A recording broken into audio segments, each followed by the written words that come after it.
Good afternoon. My name is Tim Ehrenberg. I'm the marketing director for Nantucket Book Partners. I'm a board member of the Nantucket Book Foundation, and I'm the creator of Tim Talks Books. I'm so excited to be back in person to hear readers and writers and to connect with authors. I want to thank our premier sponsors, and you can find them in the program. I want to thank my fellow colleagues on the Nantucket Book Foundation board for planning this event. A shout out to Maddie Julstrom as her final festival as the executive director. To all of the authors from 2012 to today, 2022, and to all of you for being here. I would like everyone to indulge me for a moment and close their eyes. I want you to imagine yourself at age 7. Picture that middle school grade picture that is hanging on your wall and haunted you for years and years. You live a comfortable life. Your parents are successful. You are surrounded by extended family and love. Then overnight, you move across the world to a foreign country. You barely speak any of the language. Your entire life changes. And for 5 years, some of your most formative, you are told you don't belong, do not trust anyone, to never tell them your truth, and to stay in the shadows for fear of what could happen. We can open our eyes to meet our next author. Qian Julie was born in Jiajuan, China. At age 7, she moved to Brooklyn, New York with her parents. For 5 years thereafter, the three lived in the shadows of undocumented life in New York City. Qian Julie's first book is a poignant literary memoir that follows the family through those years as they held on to hope and joy while confronting poverty, manual labor, and the perpetual threat of deportation. A graduate of Yale Law School and Swarthmore College, Qian Julie is now a litigator. She wrote Beautiful Country on her iPhone during her subway commute to and from work at a national law firm, where she was elected to partnership within 2 years of joining the firm. She is now a managing partner of Gottlieb and Wang, LLP, a firm dedicated to advocating for education and civil rights. Qian Julie lives in Brooklyn with her husband Mark and their 2 rescue dogs, Salty and Peppers. Please join me in welcoming Qian Julie Wang.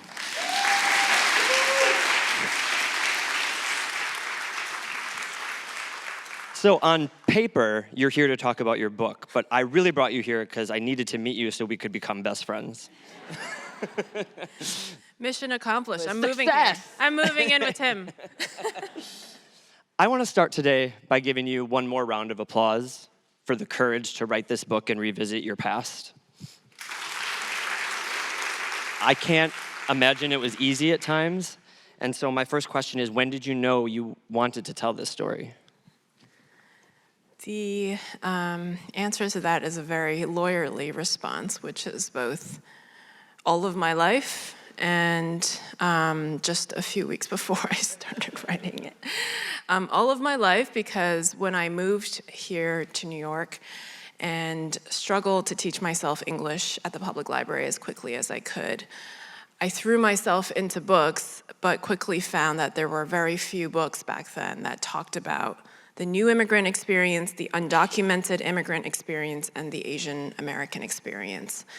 And I remember walking down East Broadway in Chinatown and looking at my mother and looking all around us and saying, there are people like us everywhere. I just don't understand why we're not in books and we're not on TV, we're not in the cinemas. Why aren't our stories heard?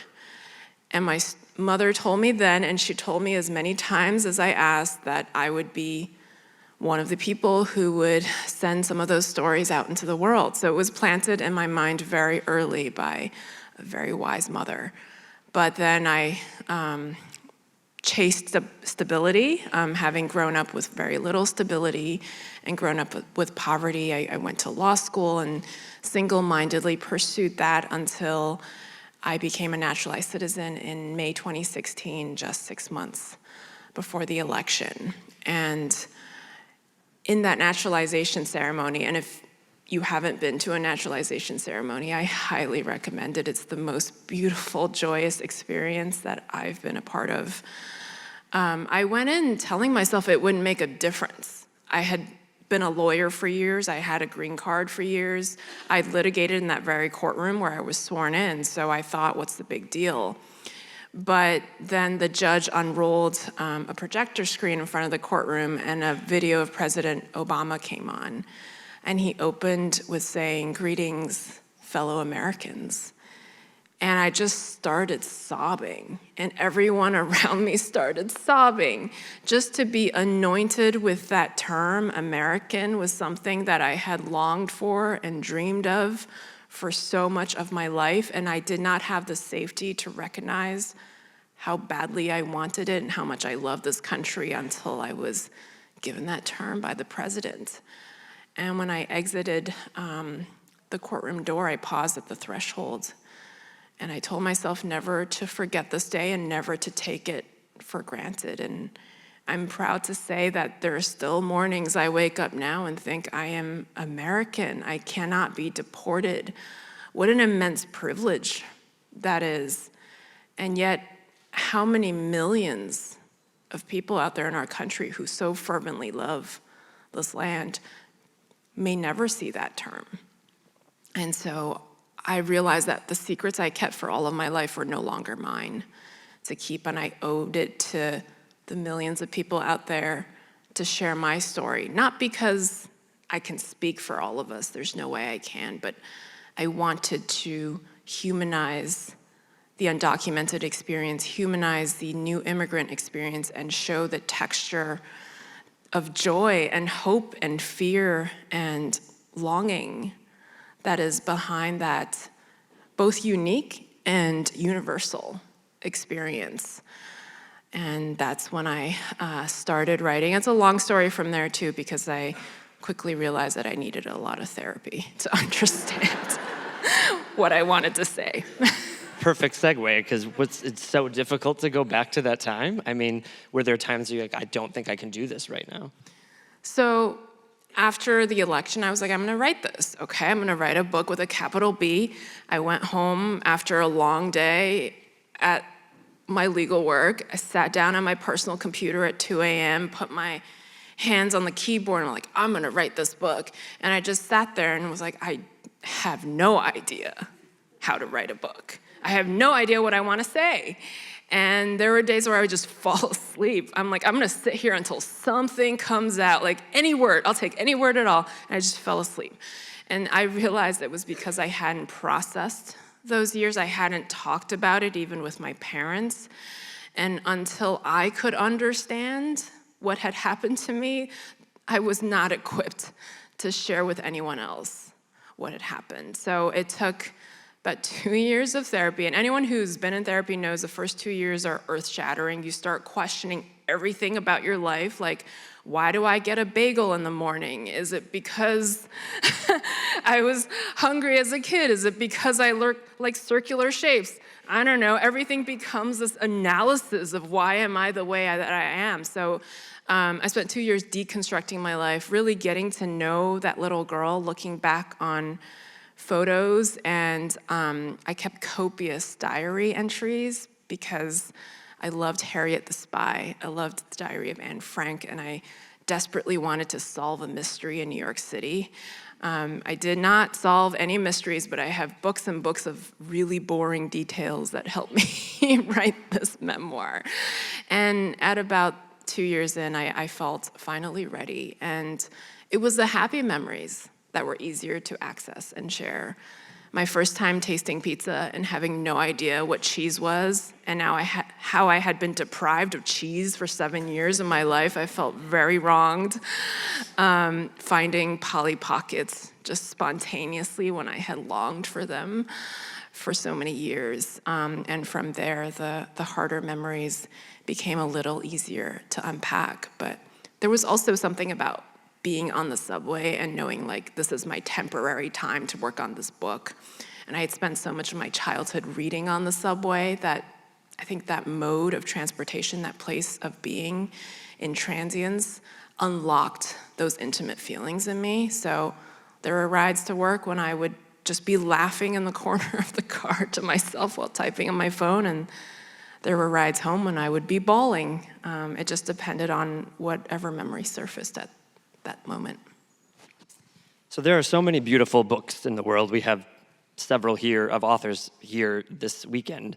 But there's something about a beautiful sentence that I feel like can stop a reader and you say, wow, that's just an amazingly well-crafted sentence. I think you write beautiful sentences. I was wondering if you would read a little bit from the book so that everyone could get a little taste.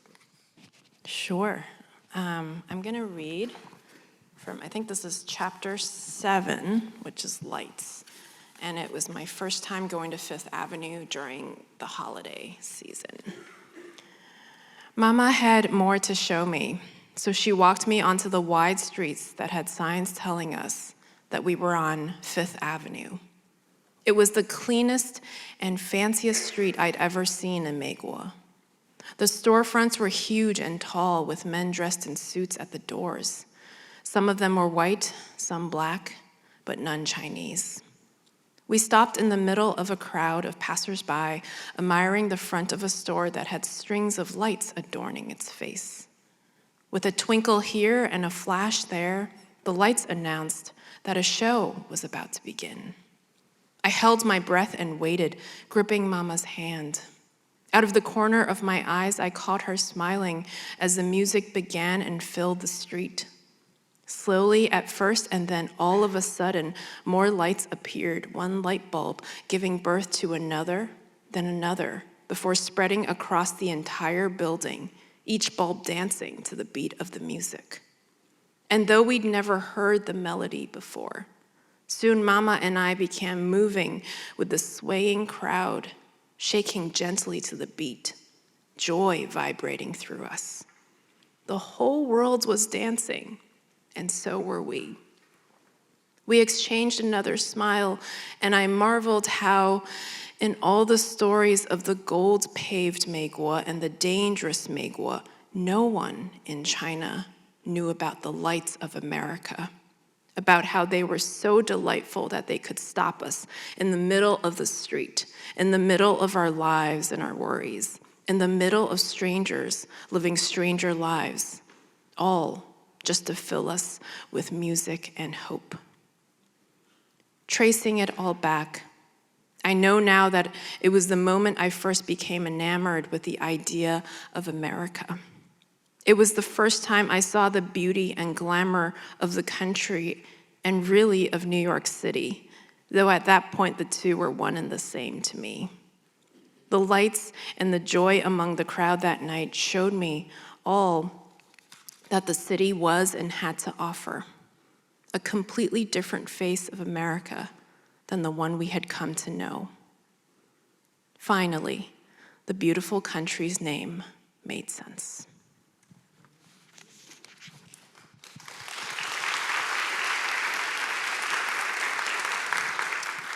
When did you tell your parents you were writing this book, and what were their reactions?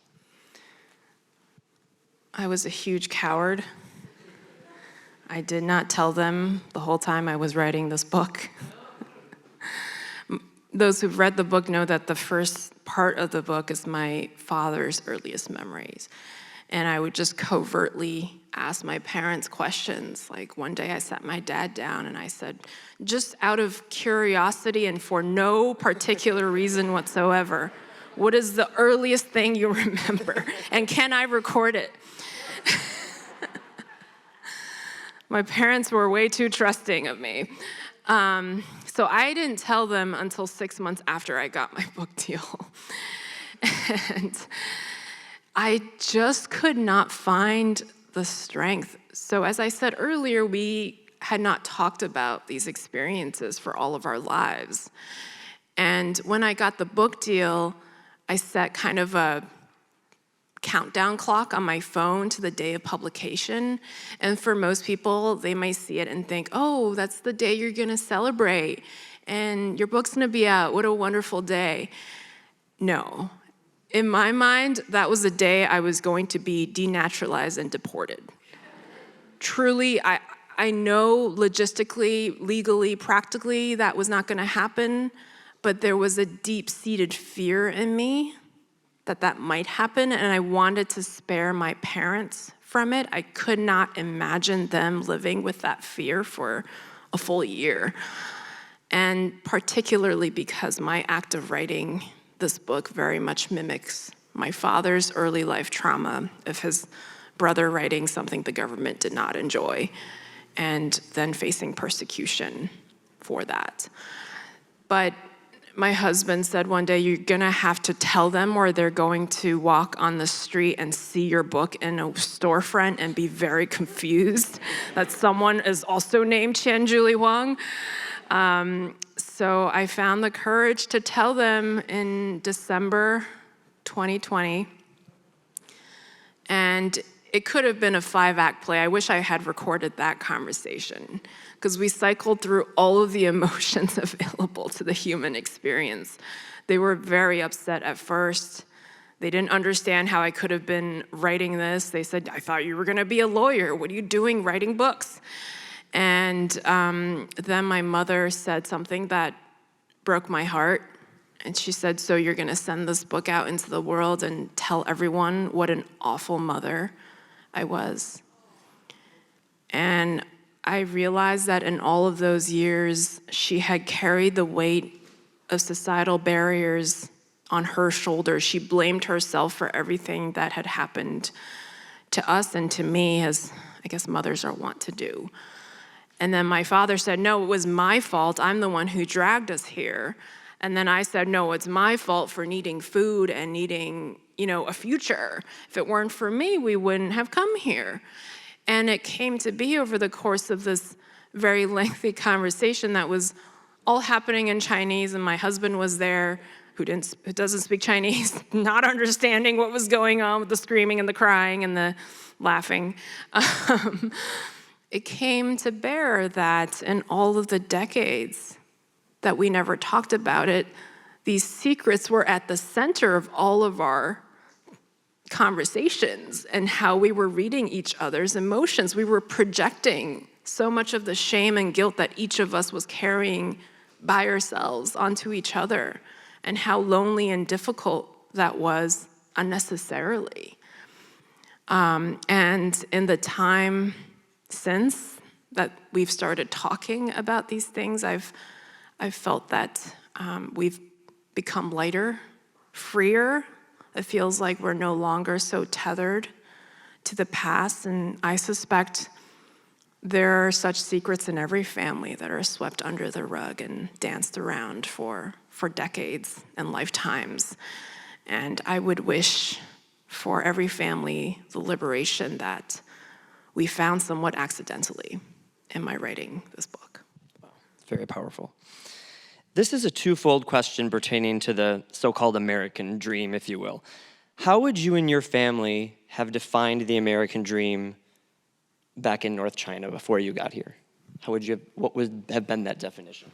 I think it was very different for all three of us. My dad had the quintessential American dream that, because he had grown up in a dissident family, that America was the place of freedom and liberty, and he could come here and say anything he wanted and make anything of himself and not be stamped with the branding of his family and what they had done in the past. I think my mother just wanted a future of possibility for me. She gave up so much. I mean, she was on the precipice of developing computer science. My earliest memories of her were of her sitting in front of a computer half the size of this room, typing in code into a black screen, and she gave up all of that to work in a sweatshop for pennies, to work in a sushi processing plant in ice water, so that I could do anything I wanted. And for me, as a 7-year-old, I had no idea what America was. I just thought, oh, McDonald's. I get all the McDonald's I want. And that was pretty much as far as I got. But that has, I suspect I know where you're going, that has shifted a lot since. Yeah, how would you define the American dream today? I think it's really problematic that we define the American dream as having people come here and climb their way to the top, because that necessarily suggests that there has to be a bottom and that people have to enter at the bottom and throw themselves against all of the systemic barriers that institutions have built over centuries. My American dream would be for people to be able to come into the country that they love and want to contribute to and have access to education and food. Yes, McDonald's and healthier food. And be able to create the life that they dreamed of before they got on that plane, be able to be seen as American. I think that any politician who says on the debate stage that immigrants come to sponge off other people has never met an immigrant. It's really hard to get immigrants to accept help. Even now, it's really hard for me to ask for anything. And I wonder how different that would be if we came into the country where it was designed to welcome us, designed to give us the tools to contribute to this land that we all love so dearly. The magic in reading for me is that no one reads the same book. Everyone can get something different out of it. I read your book, and for me, it was about belonging. Many communities don't feel like they belong. I'm a proud gay man today, but most of my life has been this feeling of, if I belong, do I belong? Am I good enough to belong? I know you and I share a love of yoga, and in my yoga class the other day, there was a quote by Brené Brown. True belonging is the spiritual practice of believing in and belonging to yourself so deeply that you can share your most authentic self with the world and find sacredness in both being a part of something and standing alone in the wilderness. True belonging doesn't require you to change who you are. It requires you to be who you are. What advice do you have for any child that doesn't feel like they belong? So first of all, I love Brené Brown. I highly commend her work. When I was wondering why I was eating bagels, she helped me find answers. She does a lot of important work on vulnerability, and I think children are innately gifted with being vulnerable, and it's something that we as adults can really learn from, because at a certain point in our lives, we were all 3 feet tall and wandering around the world with an open heart and bumping into things, and slowly, but learning too quickly, that we had to hide central parts of ourselves. We had to bury them in shame. And so for the children who are still open-hearted and vulnerable, I would tell them to preserve that open heart as much as they can, that there is nothing, absolutely nothing wrong with them. And if they are feeling something, if they have something inside them, then someone else out there is feeling that exact thing. They are carrying those exact feelings and hurts and fears, and it just means that they are all the more human. And I would tell them what my mother reminded me time and again, and it was that it was all temporary, that you will find your way to a place where you are loved and accepted, where you belong, as long as you are able to hold on to that open heart and not shut it closed. I ascended to adulthood at cruising altitude. That is your first sentence in chapter 1. Such a beautiful sentence. I printed off, and it's bigger than I thought. This is the paperback copy coming out in September. It's a new cover than the one. And I wanted you to look at little Chen Chen here. And what would you tell her today? So this is my actual passport photo. I'm missing some teeth, too. You're darling. I made so many mistakes burying you, is what I would say. I hid her for so long because I thought there was so much wrong with her that if the world saw her, they would not love her and they would not love me.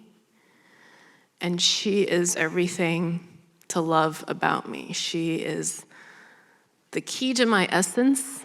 And when I, as an adult, don't know what to do or what decision to make, I look at her, look at that gap-toothed smile, and I ask, what would make you proud?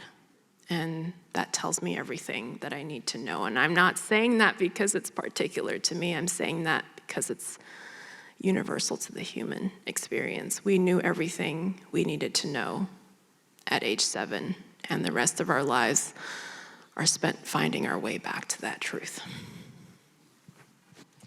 What would this little girl with the pigtails and little red ribbons say to you right now today? She's happy that I have so many shoes now. She wishes that I ate more McDonald's. And she'll probably say I took too long getting here, but she's glad that I'm finally here. Have you been back to China? I have. I've only been back about 4 times. Given my dad's childhood and family history, it's very painful for us to go back. And when I go back, I'm always shocked because, they say that you're more logical in your second language, a little bit more raw and emotional in your first. I'm more raw and emotional in my first country. I get off the plane at Beijing airport and I just start crying. Every time I start crying. And first time I didn't quite understand why. And over the course of the trips, I started to see that once I'm back in China, it becomes palpable in a very visceral sense how much time has gone by, how much I have missed, and the childhood and life that could have been. The first time that I went back, my 4 aunts presented to me a stack of red envelopes this high, one for each Lunar New Year and birthday and special occasion that I missed.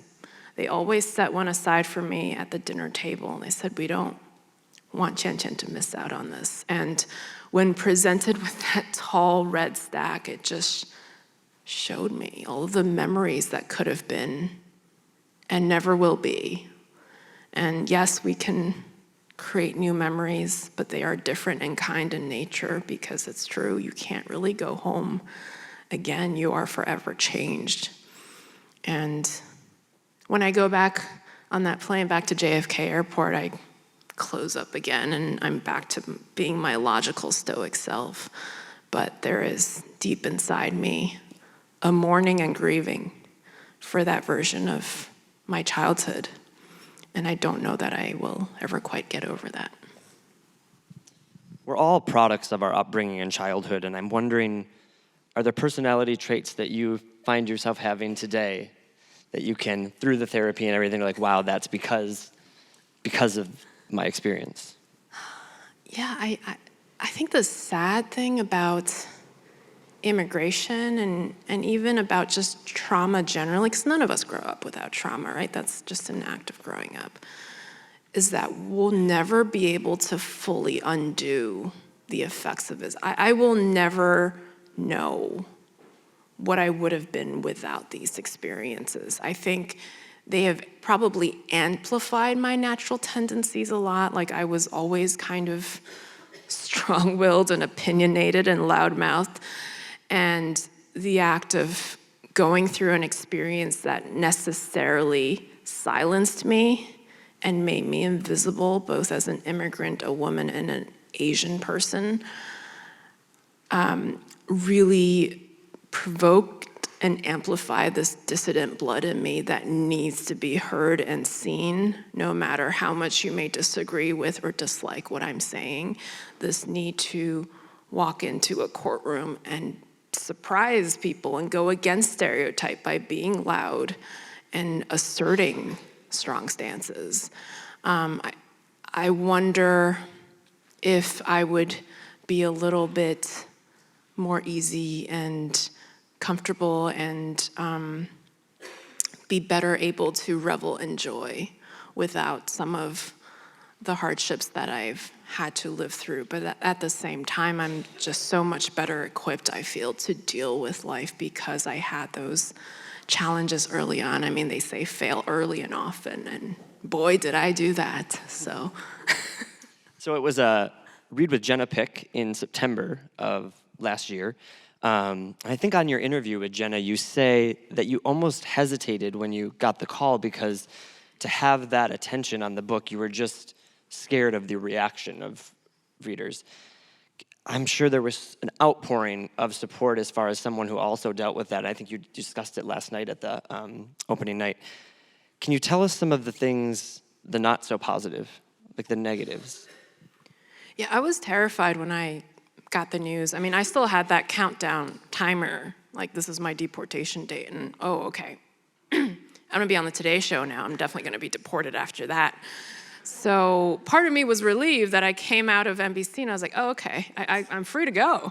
Oh, great. Yeah, I would call my American dream process a process of disillusionment, where I told myself, I would collect this gold star and then I would be accepted. I go to Yale and then I would be accepted. I get barred and be able to argue in court and then I'd be accepted. I become naturalized and I would be accepted. I would never be the other again. And time again, I was shown that that was not the case. I could never out-earn my skin and my history, the family I'd been born into. And this book showed me that there's a lot of love and acceptance out in this country, but there's also a lot of hate. There are spaces where I am just not welcome, spaces where people will literally line up in a very long line just to call me illegal and tell me that I should be in prison and that I should be thankful to even sit here. And that tells me first that I have a lot of work to do in this country, but secondly, I feel a lot of sadness and empathy for those people, because if you can send that out into the world, that means that there's something very deeply wounded inside you, and I don't think it's productive to respond to hate with hate. I think it's more healthy and healing, at least from my perspective, to respond to that and say, I'm so sorry that the child inside you is so hurt and lonely. And I see a lot of that on my trips. I see children who are healed. I see children who are still thrashing to be seen. I see a lot of adults still burying their childhood self. And if there is one person I can reach in each room who can start to dig up those secrets that they have lived with for so long and start to find acceptance within themselves, which I believe is important first and foremost to build tolerance for others, then it's worthwhile. But it has been a very privileged and joyous ride, but it has also been an incredibly painful and hurtful ride to see the levels of divide that still exist in this country. Yeah, and I think we discussed it last night at dinner about why we would give all the positives, give the focus. Sometimes it's just that one negative voice that weighs on you. You've had such an impact on the reading community, though. I've gotten, ever since we announced you were coming here, I've gotten so many private messages about you're so lucky to meet her, she's so eloquent, everything that we're seeing right now. You've really become a voice for people that feel like a support system for all people. Who was that for you growing up, and maybe who is that for you today? It's terrifying to think of myself as the voice for others. Kind of tells me I should just shut up and be quiet. But growing up, it was my mother, undoubtedly. She was the one who reminded me time and again when we had very little that I had everything I needed was inside me. She didn't know if my father or she would be able to make it out of poverty and everything that they were struggling with, but she never let me doubt for a second that I would make it out and live the life that I needed, that I had to for them. And that kept me going for so long. I would wish for any child a wise and strong mother, because I had that, and it made all of the difference in the world. And from there, I had iterations of strong role models. My judge, who appears in my book, saw me early as not just a lawyer, but as a human and as a person who could write this book.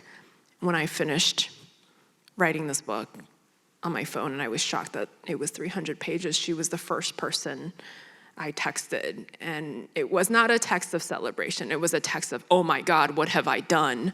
I am going to delete this now. This is a dangerous document. And she responded immediately, as she does to all of my freakouts, and said, as a judge, I order you not to delete that. This is a judicial order. And at every stage, it took an adult, an older, wiser person who could see me and show me the path and tell me that I was not crazy and I was not alone. And there was a very important reason I was doing the things that my gut called upon me to do. And I would not be here without any of those people and the authors who wrote books that kept me company in that little Chatham Square public library in Chinatown. I would not have found my voice without any of them. As I mentioned in the introduction, your firm of Gottlieb and Wang is dedicated to advocating for education and civil rights. Can you share some of the people that walk through your door and what we can all do to help advocate for them? When you're new to this country, you have no idea where to start, what resources even exist, and who to ask, and who is safe to ask. And I can say for personal and professional experience that it takes sometimes just one person at the grocery store or on the street or on the subway to just see you as a human being. Not even offer you help, but just see you as a human being, smile at you, and show that they recognize you as a living person. I think that those little everyday kindnesses are so underestimated. People want to go to the systemic solutions, and I'm all for that. Call your senators, call your congresspeople, advocate, rally, engage in activism, but don't lose sight of the little things. Immigrants, people of color, the impoverished, the hungry are all around you. I go around the country telling people that I went without breakfast for years of my life, and they're shocked that that happens in America. And I tell them it's happening around you right now. It is still happening, that there are hungry children. How can a country of our wealth and stature still have hungry children in our midst? But once you start to observe and look around you and make eye contact and smile, you'll begin to see that they exist all around us. And not only will you inspire them with your kindness and ability to recognize their humanity, but I suspect that you may also be inspired by the strength and joy that you see in them. What are you working on now? I'm working on a project that terrifies me. Apparently, I can't stop terrifying myself. I'm working on a historical novel. I was trying to write an easy book that was contemporary, but this idea just grabbed my mind and would not let go. It's a historical novel set in the 1890s, 1900s, during the Chinese Exclusion Act, set in Chinatown, New York, and looks at how the gangs of Chinatown evolves from community service organizations, essentially, to organizations of organized crime that worked with the police and exploited brothels. And I really wanted to examine this intersection of racism and toxic masculinity and what it does to Asian American men. I think it's a topic that is so rarely talked about. And also look at who suffers the brunt of that, which is unfortunately often the women in those households and communities. So I'm still at the researching stage. I'm learning a lot because I know nothing about history. And I'm having a lot of fun, but I'm still in the mindset of, I don't know if I could quite write this and do this justice, but I'm gonna do my best. 5 more minutes and then we'll take some questions, but I have one more for you. For all that, anyone who missed last night at opening night, Qian Julie's speech was incredible. It was all about our theme of the festival, which is about connection. Anyone who missed it, can you give just a brief of what connection means to you through this book? Oof. Without reciting my 8-minute speech again. Connection comes first and foremost from our connection to ourselves. I believe that we cannot connect to others until we have that rootedness within ourselves. We cannot find a home outside of us until we have a home within. That was the biggest barrier for me, to find a place to be at home no matter where I was. And once we found that connection within, our job, our responsibility is to pass it outwards and provide that home to others, to see others and say, that's not so wrong, that's not so bad. I have that too, I've been there too, and it's the very thing that makes you lovable. It's the very thing that makes me love you and see you and accept you. And I am just so grateful that my readers taught me that. My readers came to events and told me that this happened to me, even if I wasn't undocumented, even if I was born here and I was not a person of color. This happened to me and I see it, and you helped me find a little bit of acceptance within me, and then they gave it back to me, and it's just been a beautiful cycle of learning to love the very parts that we were taught to hide and to shame. So I probably have 2 minutes left. Does anyone have a question for Qian Julie? Any questions? I have more. Oh, go. I'm like, I have more. As Tim should. I so enjoyed your book, and I listened to it on audiobook, and I really appreciated the way that you narrated it. As an Asian American woman, also an immigrant to this country, Qian Julie, I have to say that your ability to shine a light on the issues of Asian American women in the voice of your mother, or reflections about your mother and your own reflections as a young girl, is really astounding, especially in the immigrant space. I'm wondering how you're being received by other Asian American immigrants and talking about being undocumented and your story, because that is not something you often see reflected in the undocumented conversation. Thank you. Thank you for that thoughtful question. I am shocked. I don't know why I am, but I am shocked when I go out there and I meet time and time again undocumented Asian Americans who say, I thought I was the only one. I had no idea that there was anyone else out there who was Asian and undocumented. And I don't know why I'm shocked, because I thought I was the only one. I thought I would put this book out in the world and people were like, oh, we found the only undocumented Asian American family. Let's get rid of them. And we are out there. I mean, in New York especially, Asian Americans are the poorest New Yorkers. We are the second most populous in the undocumented community. And I had an event at You and Me Books, which is a new bookstore in Chinatown, a bookstore I would have loved to have growing up. It's right across the street from Columbus Park, where I played a lot as a child. And the room was packed with Asian American women, most of them first-generation immigrants, many of them undocumented, either formerly or current. And it felt like home. I was thinking, if I could bottle up the space and carry it with me, it would give me so much strength everywhere I went. But that community is out there, and we have been erased for so much of history, out of the media, out of American conversations, and I think finally now we're starting to be heard. We're starting to find spaces where it's safe to come forward and say, this happened to me too. And I am just so grateful for each of those voices in those communities that gave me the strength to continue writing and speaking. Thank you so much, Qian Julie, for being with us. I want to be you when I grow up. Thank you for being here. Thank you for having me. It's a true honor.